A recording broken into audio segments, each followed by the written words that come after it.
Welcome to our channel. In this informative video we will show you how to repost a video on Instagram.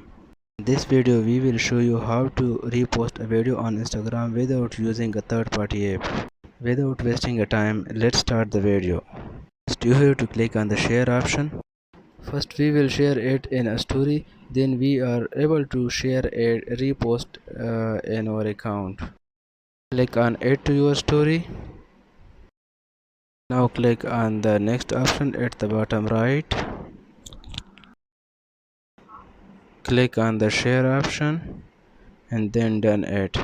This video will be shared to your story. To repost it, click on the three dot, and here we are see that share as a post. From here we will share it as a post, and then click on the next option.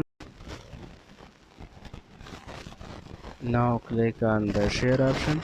If you want to add some caption, so write something is what you want.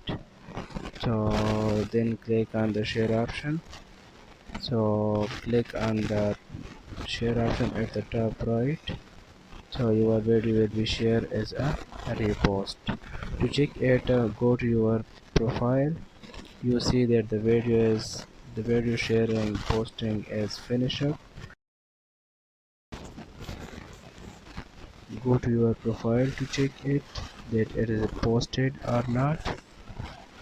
So click on your profile and see you are able to see that your video is reposted. Thanks for watching.